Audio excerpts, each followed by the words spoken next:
as we've been telling you for over a year now, our economy is in pain and we should all be worried. We've been asking that the government come up with a plan or some reaction for the job crisis and the economic crisis, but there has been no plan. Things are getting progressively worse. Now, like we told you yesterday, India has been bumped down by the World Bank, the 5th largest economy, the 7th largest economy. We've lost 2 spots. Let's take a look at our consumer indicators. Passenger vehicles down 23%, tractors down 13%, two-wheelers down 11%, domestic air travel down 2.8%, manufacturing growing at nearly zero. CRISIL has cut our growth forecast from 6.9% to 7.1%. The International Monetary Fund has cut our GDP growth forecast as well. There is no reform announcement, no stimulus that has been announced, and that is depressing the market. That has wiped out nearly $200 billion since the budget announcement. But today, something's different. Things have gotten so bad that industry leaders of corporate India have finally decided to speak up. India's biggest bank, SBI's chairman Rajneesh Kumar, has said that there is a need to revive growth. HDFC chairperson Deepak Parekh has said that it is important to reinstill confidence among lenders. India's largest infrastructure company, L&T's chairperson A.M. Nayak, has warned that India's economy is witnessing a slowdown and it will take a year and a half before accelerated growth comes back. Adi Godrej, the chairperson of Godrej Group, has said unemployment is soaring and it is at a 4-decade high of 6.1%. The list doesn't end there. Keki Mistry, the CEO and Vice Chairman of HDFC Limited, has said investments have slowed down in the economy and job creation is low. The industry captains are speaking up at a time, like I told you, when World Bank has revealed that India has slipped from position 5 to position 7. The question that we have to ask is very simple. Does the government have a plan? Or is the government still in denial about the fact that there is a problem at all? To help us answer this question today, Amitabh Sinha for the BJP, Jayati Ghosh is a professor of economics at JNU, CM Vasudev, former finance secretary, Prof Aman Agarwal of the Indian Institute of Finance, Abhishek Mishra will join us a little later, forgive me. Mr. Ajay Bagga is a markets expert. I welcome all of you to this conversation. Thank you so much for your time. Mr. Amitabh Sinha, opening statement to you tonight. Because I suppose the opening arguments have been made by industry leaders, and I read out that entire list. Everyone from Keki Mistry, Deepak Parekh, we've had A.M. Nayak come out and say that there is a problem and the government needs to fix this problem. A, has the government acknowledged the problem? B, do we have a plan? Mr. Sinha.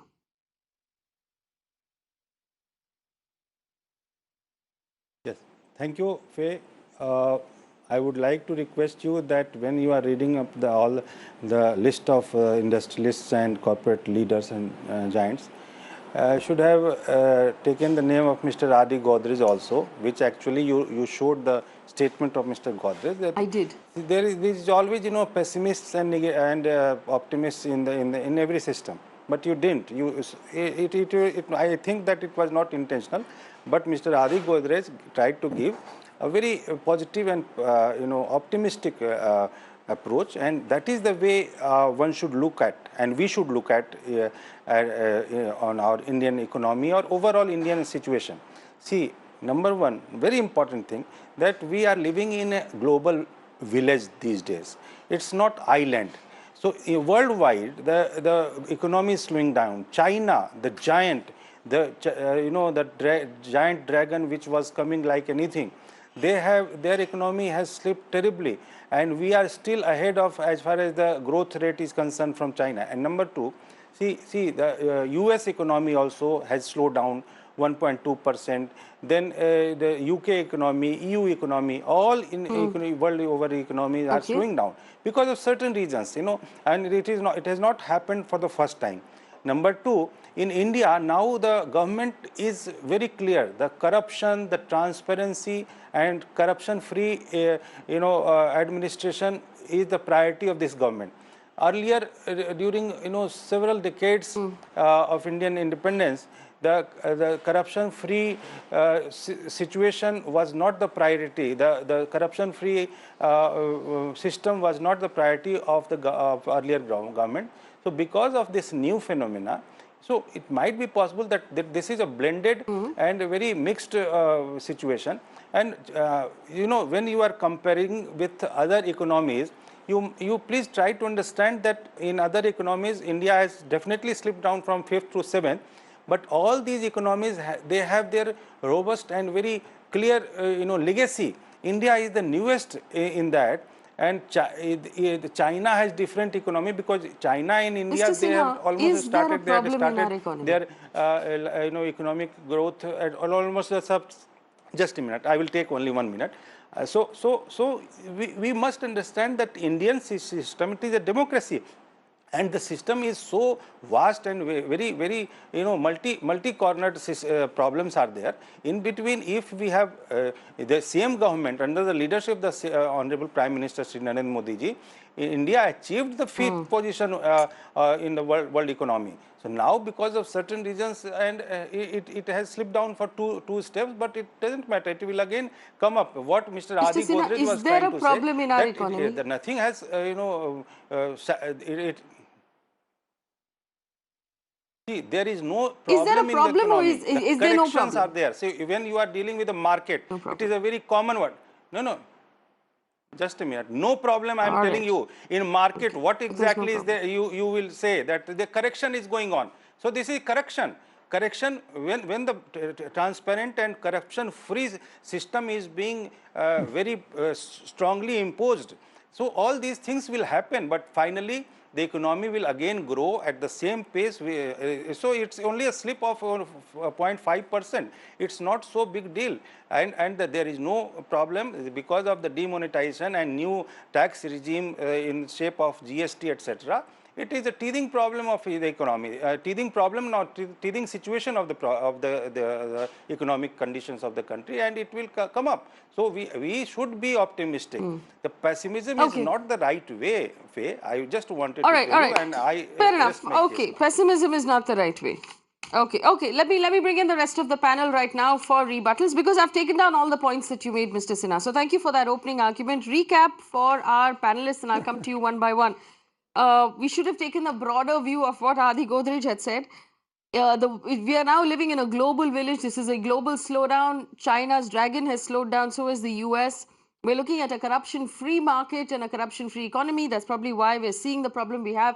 This is a blended situation. It's a democracy with vast different problems. There's actually no problem in our economy. We're seeing a correction. So let's split this piece by piece. Ajay Bagga, who is a market expert, this is a correction and not a problem in the economy. Mr. Bagga, very quickly, your response to that. Well, Faye, I don't agree, but I'm a poor economist. I can't take on a politician. But I will just give some facts. Rural wages, which were growing at double digits, last 3 years have grown at sub 5%.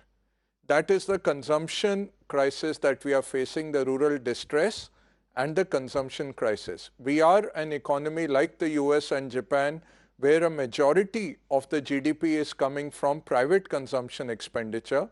And for that to slow down, there has to be something fundamentally missing in the economy. That's one. Second, three very big sectors which are very important for the economy are really suffering. First is auto, which you mentioned. We have not seen this kind of a crisis numbers in auto for the last 25 years. It's very worrisome. It's a leading indicator which is showing that the economy is in trouble. Second is real estate, where about 8 years of inventory are now lying unsold in real estate. There is 4.5 lakh crores of bank exposure, which is still standard asset, where there is enough collateral, but a liquidity issue is fast becoming a solvency issue in real estate with no action being taken. Mr. Bagga, I don't have the luxury of going sector by sector. Forgive me, I don't have the luxury of going sector by sector. I just want you to respond to that one thing. Is this a correction, some mild correction in the market, or is this a serious economic problem according to you? We have lost 15 lakh crores of market capitalization since the day of the budget. I think that number speaks for itself. You ask any investor today, 2.5 crore Indians every month invest in mutual funds through the SIP route. Over the last 16 months, they have not made money. I'll rest my case with that. Okay. So that's very clearly put. Let me also go to Mr. C.M. Vasudev, former Finance Secretary. Mr. Vasudev, do you agree with Mr. Amitabh Sinha that there isn't a problem, that this is just perspectives on how you look at the issue? And I want to be clear here, this is not about putting blame on one government or the other. My question remains, should the government create a war room and make the economy their prime responsibility right now? Mr. Vasudev. Yeah, I certainly feel that unless there is a recognition in government that there is a problem, it is unlikely to come with a solution. So whatever was said just now here seems to indicate that there is no realization that there is a deep problem. I hope that doesn't represent the thinking within the government. But to answer your question, let me give it in two perspectives. One, I would like to give the larger perspective, and the larger perspective is that post-1991, when we unleashed the first set of reforms, where we gave more space to the private sector, the public sector-led growth model was sort of diminished, and we opened up the trade, and various other regulators were removed, trade regulator, controller of imports and exports, cement, steel, this, that. So the economy reaped a lot of benefits, and we moved from the Hindu rate of growth, so-called, from 3.5 to 7 to 8% or so. And that reform process continued for about 10, 12 years. And we became a middle-income country from a low-income country as classified globally. But those reforms really, we plucked the low-hanging fruit, so to say, and they were easy to pluck, and those reforms were done, and we got the benefits. Now, it is established the world over that once a country becomes a middle-income country, then there is a danger of it's getting into what is called a middle-income trap. That is where we seem to have come. Because to get out of that middle income trap, the reforms that are needed further, after what reforms mean removing impediments to growth. So those impediments, removal of those impediments has become more difficult for the political economy. And unfortunately, neither this government nor the government, I think, before that had shown much appetite to deal with these more difficult phase of reforms. Therefore, we are sort of stuck in this middle income. Now, coming to the short-term problem, I think I would say that there are two types of issues. One is a cyclical type of problem which the economy is facing, and some short-term problems the economy is facing. And these are arising out of some good decisions which government took, like GST and IBC and the RERA and all that. They are good reforms, but it has really changed the way in which business is done in India on the ground. So it will take time for that to settle down. These are good reforms, and I'm sure the economy will reap benefits of those reforms. But in the short term, I think they are causing a problem. There are also cyclical problems in certain sectors, I think automobile or power or some other sectors that is there. That I think will play out. I don't know whether government can do much to deal with those cyclical problems.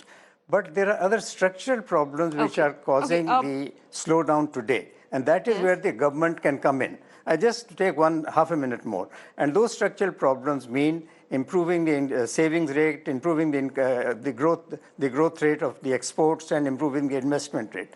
Unfortunately, what the government in the recent past has done is, in the last budget and all that, instead of removing these obstacles in the structural obstacles, it has probably put more impediments in the way, like the protectionism type of policy. It is an anti-export policy. It is a bias against exports because it is going to make the economy less competitive.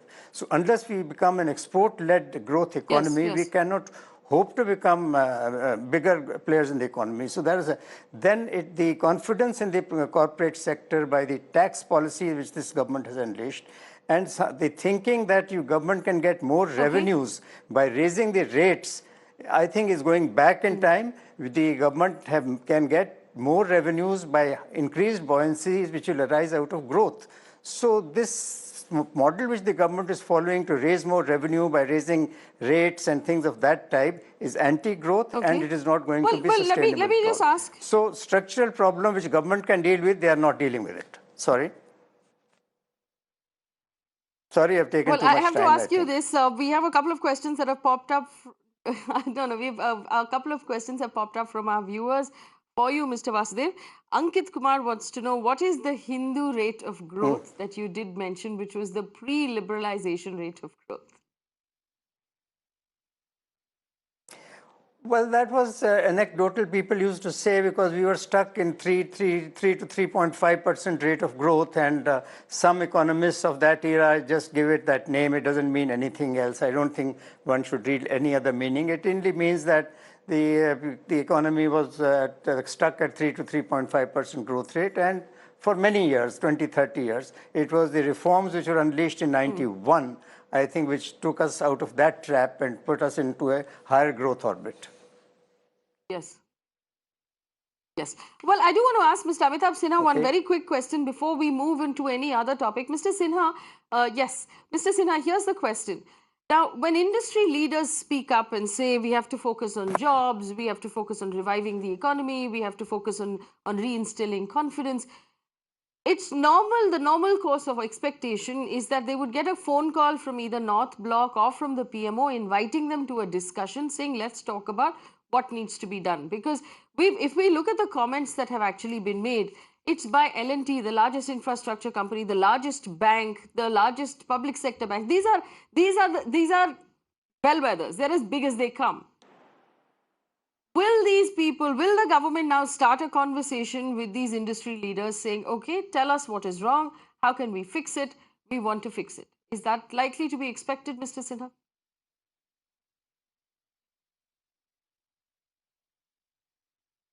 First of all, I would like to thank Mr. Vasudev that he has actually addressed those points which I wanted to point out, I wanted to highlight. But only one question I wanted to ask Mr. Vasudev, that he was earlier, in his earlier previous comments, he said that no particular reforms is being shown up by the government, and later on he said that no, few reforms are very good and it will reap the harvest later.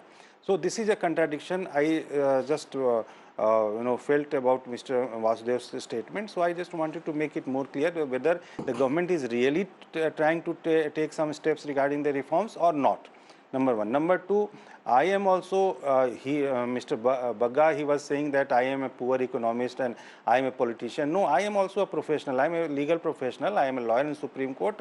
Economy is not my, a specialized subject. Let me make it very clear. But as an Indian, politician is nobody. Politician is also a part of this this country only. So what he is trying to say, try to understand. I know that you are attempting to divert attention from the question that I have asked. My question is this. No. I mean, it's very obvious. No. See, Mr. Bagga's statement was a personal statement. That's why it was very necessary. All right. No, I don't have time for this. Okay. Can I speak I am with, coming to that point. I am coming to that Ms. point. Ghosh, yes. No. You're not answering my question. I don't have time for this. This is national television. Every second is counted and is of value.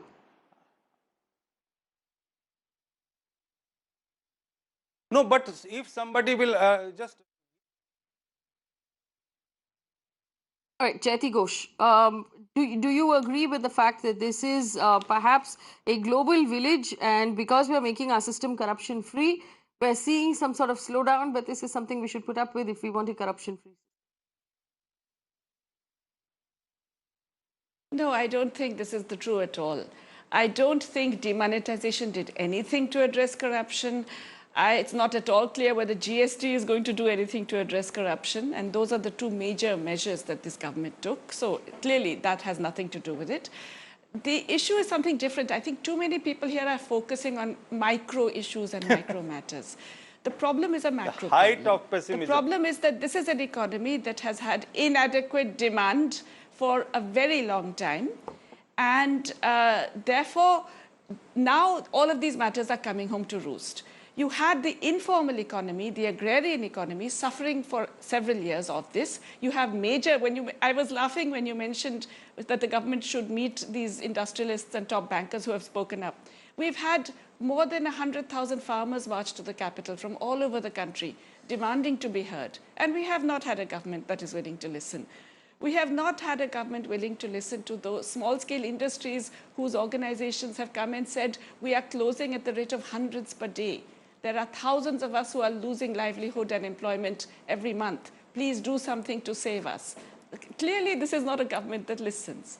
But that's not the issue. The issue is that what we are observing is something which the informal economy suffered very badly from, essentially demonetization, which has now, over time, since nothing was done to redress that imbalance on a macroeconomic level, which is now feeding into the formal economy. So the slowdown that you're observing, it's not just in cars and things. I mean, people have stopped buying fast-moving consumer goods. We're getting a slowdown in toothpaste and dal and things like that. We're getting a real consumption slowdown, which I think was mentioned by Mr. Ajay Bagga. That is a crisis of effective demand. So the immediate, and this is not a structural solution, but the immediate short-term measure the government must take is to revive demand. And reviving demand essentially requires fiscal policy. How does that happen? Monetary policy will not do the work if, well, that really happens through public spending. And you will again say, where's the money? The government is in a fiscal crisis. Actually, in a situation where you have unutilized capacity and open unemployment, public spending generates more income, which then over time generates more tax revenue. So it is critical now for public investment and for public employment-intensive spending to increase. It's not just a welfare measure for the people. This is a macroeconomic strategy for reviving the Indian economy. All right, so Jayati Ghosh's recommendation or prescription at this point is that the government spend more money and on projects, on infrastructure, thereby creating jobs, and then also perhaps also increasing the tax revenue. I can see that CM Vasudev disagrees with you. Over time, it's a Mr. multiplier Vasudev, effect. Yes, I know, because there is a whole view in the world, which is, shall we say, it's pre-Keynesian. There's a whole pre-Keynesian view which sort of revived in the early 2000s, which essentially believes that only monetary policy can play a role and fiscal policy can do nothing. What can I say? It's something that doesn't recognize the existence of a multiplier. It doesn't recognize the problem of demand. And it doesn't recognize that when other sectors are declining in demand, once agent of the economy allow him to respond, and I'll ask my panel to Okay, I'm opening this up now, and I'll ask the panelists because I'm in Delhi today and I'm not in Mumbai, to just raise your hand and let me know if you want to come in, and keep your answers short so we can work everybody into the conversation. Mr. Vasudev, go ahead. Mr. Vasudev, go ahead. No, well, the point about employment is, employment, government spending money for creating employment and all. I think if we want to go back to the olden era of public sector-led growth model, where we've got a planned economy and public sector spends, and there's a model for employment and manpower requirement and this and that. If we want to go that, maybe.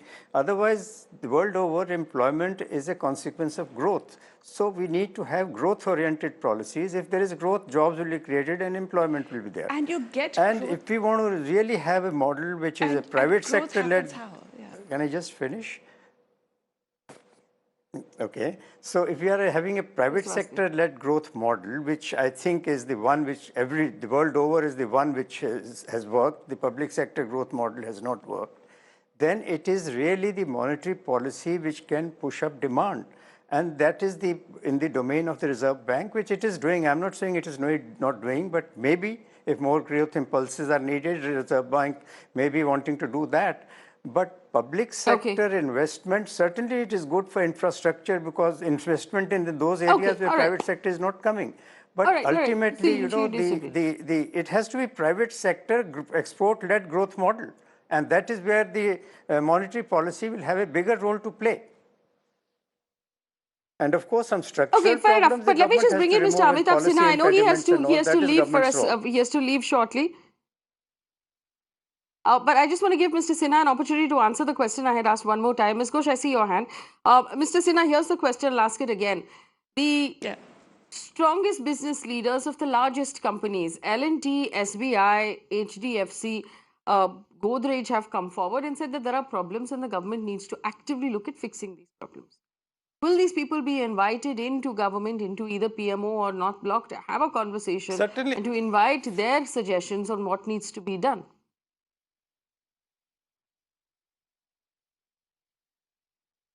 I was trying to give the answer to this question in our earlier segment also. So the communication is not a problem. See, pre-budget meetings were so frequent throughout the month after the formation of the new government.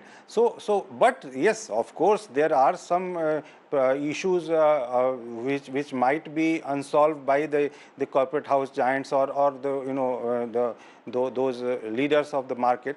But see, the government is honestly trying to do something good for the economy also, for the country also. So in this field particularly, they are saying that fiscal policy is important, or Mrs. Ghosh was telling that this Nehruvian model of economy should be brought back. See, this is not the answer.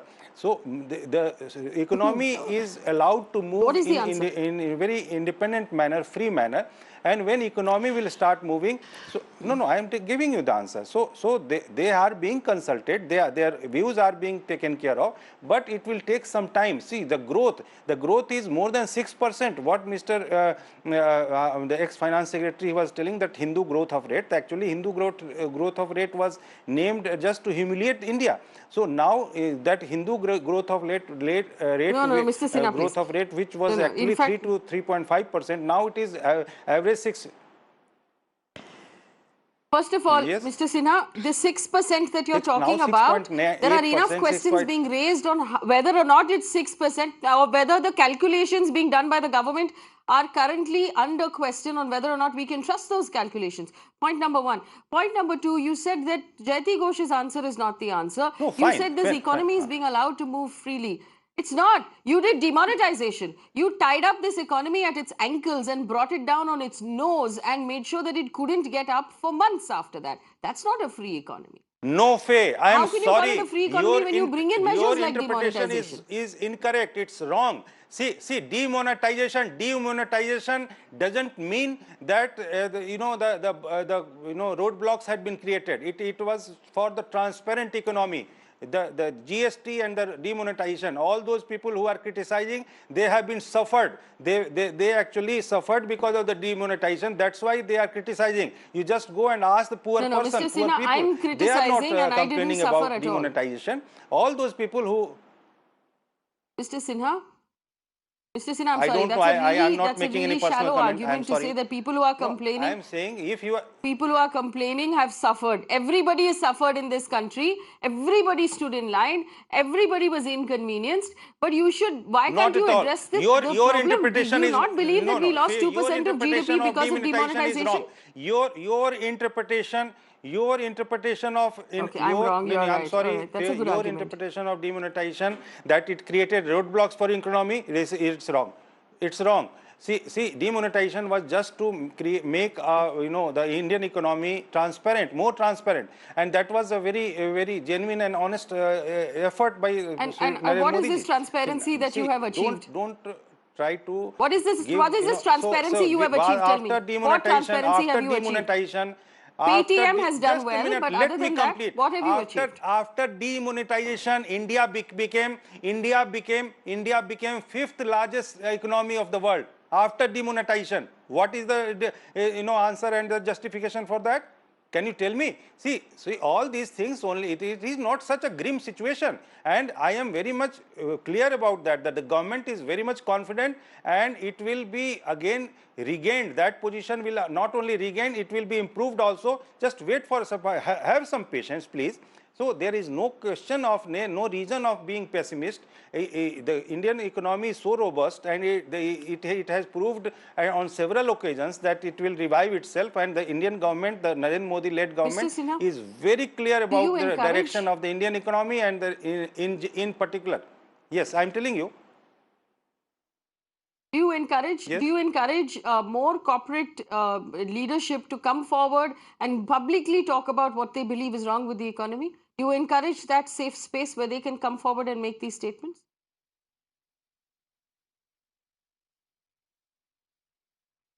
Why not? This is a democracy. Everybody is free to give his or her opinion in the public. But see, when you raise this question that there is no communication, I mean contesting this opinion that most of the leaders of the corporate houses, they had been consulted before the budget also and after budget. They are very open. So this is a transition phase. Number one. Number two, the Indian economy is actually taking a new shape after the GST new tax regime. So it might take some time. I have told this in my earlier segment also that this is a teething issue, and it will certainly get benefits out Okay. of this new system, new tax regime, demonetization, etc. So that's my case, and now I'm sorry. All right. I have to leave. Ajay Thank Bagga you very much had for wanted giving to me come in. opportunity. Forgive me, Ajay Bagga and also Mr. Okay, Mr. Aman Agarwal is going to speak as well. But Ajay Bagga, very quickly, your rebuttal, and then I'll go to Mr. Agarwal. No, your rebuttal, Ajay Bagga. I would agree with Dr. Professor Ghosh that we are totally, ignoring the multiplier. The multiplier on putting up a road or an infrastructure, Faye, it's about 8 times. And that is what worked for this government. The acceleration in putting up roads in infrastructure. I would totally refute what Mr. Sinha was saying, and he really misinterpreted what she was saying. Second part is that how do we get out of this? One is what Mr. Vasudev so nicely said, if nobody agrees that there's a problem, then you can't even sit across a desk. What has happened? We have given the judicial powers to the bureaucracy. The tax guys can today arrest people without going to a magistrate and getting a warrant for GST violations, for income tax violations. Your sentiment is down. Who wants to put in money in new capacity when your whole country is running at 76% capacity utilization? That is RBI data, not my data.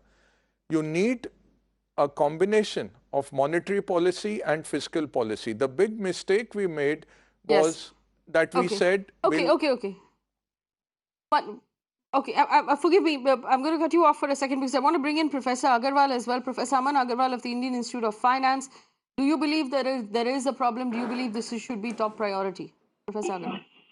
Yeah, okay, thank you to bring me in. I think it's important to understand that when international agencies and various other agencies are pointing out that there is a downfall in certain factors of production as well as in terms of growth components, then it is a matter of caution. But is it a matter of worry as of today? I don't think it's a matter of worry, but it is certainly a matter of caution that some of these factors are not showing the kind of robustness they were showing even 5-6 months back.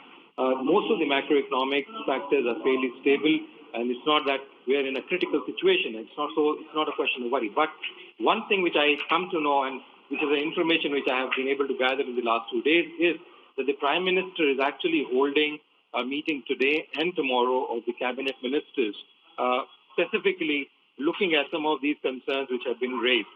The important question is, do we have the fiscal space, like one of the colleagues was mentioning about? Do we have the fiscal space to go about spending? Yes, we do have a fiscal space of going to almost 100 to 150 basis points. The second component is that the government machinery in the last 3 years has been functioning at almost about 45 to 50% of their total capacity. Because as per some of the reports which came out 3 months back, it is 2 or 3 months back, it is clear that about 45 to 55% of vacancies are there in various government agencies, universities, institutions, organizations, which have not been fulfilled and not been filled in the last 3 years or so. The government is trying to make a focus now, as I thought would have been done last month, but is still trying to make an effort to actually fill in these vacancies, and which will be the focus of the government to do in this month and hopefully in the next month as well, apart from taking some of the other serious steps to actually bring the economy on rolls. Liquidity is still certainly a concern, despite the fact that Urjit Patel is out, Viral is out, who had put large number of banks to CCA, and liquidity was put at a halt, and expansion of banks was put at a halt. despite what our current governor is trying to do, Shaktikant Das, but still the banks are not rolling out liquidity. The other component is the way of life of corporate. You know, Professor Agarwal. Let me just say two more points, Faye, please, and I'll come to a rebuttal. The question is the way of life. These companies were actually leading for the last 10, 15, 20 years, where loans after loans were being given and they were being waived off by RBI and the government year after year. Estimates show roughly about $1 lakh of 1 lakh crore rupees every year being waived by the government and the RBI every year of loans, which were tantamounting to NPA. Farm loans were to the tune of about 1.5 lakh to 2 lakh crores, which were being waived. Professor And then there were Agarwal. other set of loans which were also being waived through the NCLT and other such processes. Now, please understand, there has been a halt which has been put to this process altogether, and there is a change in system. So there will be some rebuttals, there will be some problems, but can it be ignored by the government? I think the government needs to take a serious look and look at both jobs and growth and start focusing on jobs, keeping the youth in mind, because if it doesn't happen, we will see criminal civil disorders start taking place, which I have been talking about. And the regulators in this country are critically responsible for this. The way NGT is proceeding further on the environmental norms is killing the automobile industry. The way they have put out new norms, large number of automobile industries have shut down their diesel plants and others and stopped their production, and they're losing jobs. Similarly with education, about last 4 years. In fact, Professor Agarwal, forgive me 1 second. I'm just going to stop you for a second. We have K.E. Raghunathan join us on the phone line right now. He's the president of the All India Manufacturers Organization, and he basically speaks for small and medium manufacturing industry. K.E. Raghunathan, we're talking about the economy. There's a general view from the representatives of the government that the problem is not so bad. Could you tell us what your industry is experiencing right now? Faye, a small correction, I am the past president of the AIMO, but nevertheless, the problem is, earlier, employees were losing jobs. Now, the in thing is, the employers are losing life. I think that is the shift. Very, very pathetic. I have been always saying for the last 1.5 years, MSMEs are dying. No, that they have died. Now, large, medium, and large-scale industries are dying. Take huge sectors, they are all failing. They are all letting us down. Beautiful brands which this country has created are all dying. Employers who have been employing not less than 10,000 people, they are losing their lives. Things are pathetic. Now, instead of administering medicines for them to recoup, we are actually making their life becoming more and more tougher. How are we tougher? The tax terrorism is now becoming visible, and it is becoming impossible for an entrepreneur to live. Ease of doing business. Mr. Raghunathan, are you referring specifically only to Coffee Day, or come again? Or are you referring to other businesses as well? Are you referring only to Coffee Day, or are you referring to other businesses? See, Coffee CC Day is one high-flying case which was given into the light immediately. Because you can't forget, you know, my eyes were under tears. I'm just traveling back from Bombay. I saw a couple of CCD points where I used to go and have meetings of the business people. Now, where do I go?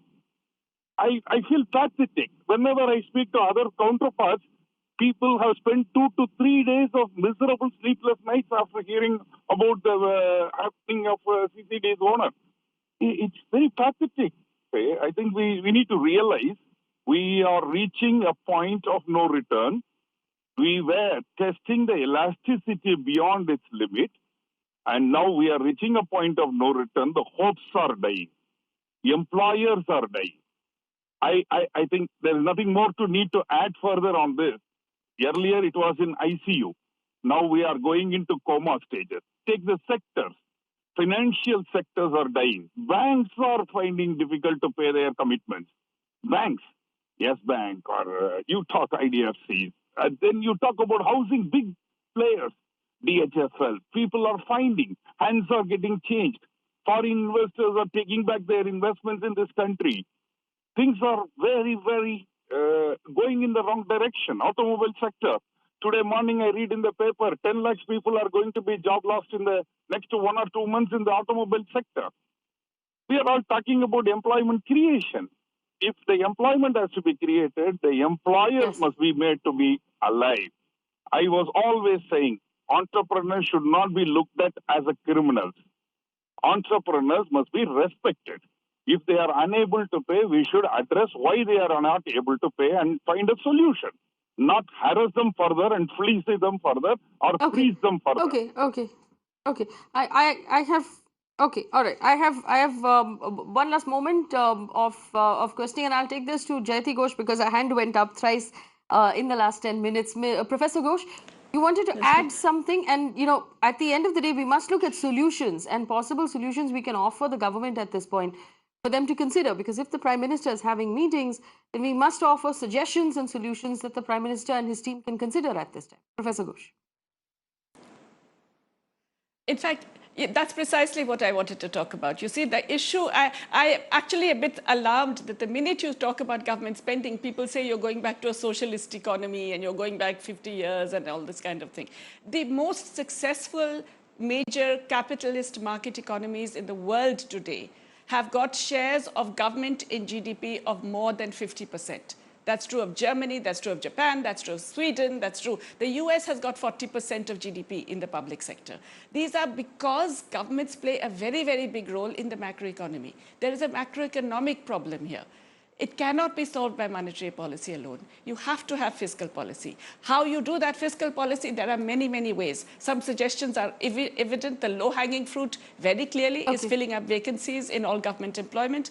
That will automatically create about 7 million jobs, which is not a joke, which will have very major multiplier effects. Expand your employment scheme, expand the labor-intensive types of public expenditure, for example, in health, in education, in nutrition, in sanitation, which have very, very big multiplier effects, and all of that helps in reviving the economy.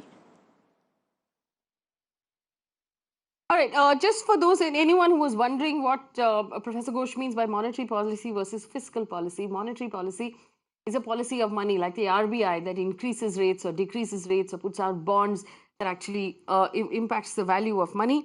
Fiscal policy is the spending of the government, how much the government makes and how much the government spends. She says it perhaps needs to be looking at spending more rather than just lowering interest rates, which is what the finance minister has been talking about. I have enough time to quickly bring in Abhishek Mishra on one question. Abhishek Mishra, will the government set up that war room that we're talking about, take the advice of the people we have on the panel, of the people that are in the country? We have brilliant minds in the country who are more than willing to help in nation building. Is the government right now open to more suggestions in the public domain or even in private?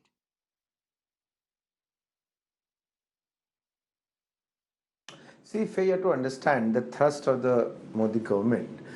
Just as he became Prime Minister, Narendra Modi ji clearly said that we have to, increase the size of our economy, and he clearly mentioned that a $5 trillion economy is the need of for a country like India to become a developed country. So to understand, just as he became Prime Minister for the second time, elected by a huge majority, Modi ji set to complete the task of making India a $5 trillion economy. Hence, the intent and the clarity of this government and the Prime Minister is evident for all to see.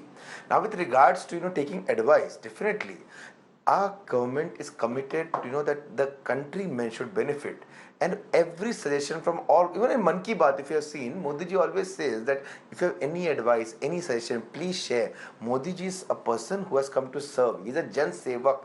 He wants to hear the words, the wise words of Indians and serve this country. And hence, to make a $5 trillion economy, every advice, be it from anybody, and even if somebody is criticizing, want to hear what is he want to say, because we know that we are developing this country, we are doing good for this country. The government is committed for welfare. It is a government, not a government for dynastic government like the Congress party or a corrupt government like the previous UPA government. It is a it's a government for the people, of the people, and just to serve the people. Yeah, fair.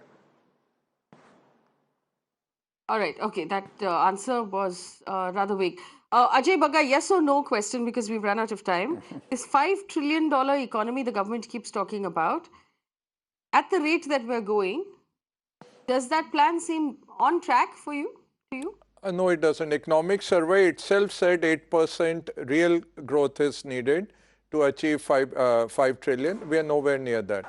This quarter, Faye, the June quarter which is gone, GDP will be nearer to 5.7 after 5.8 last quarter.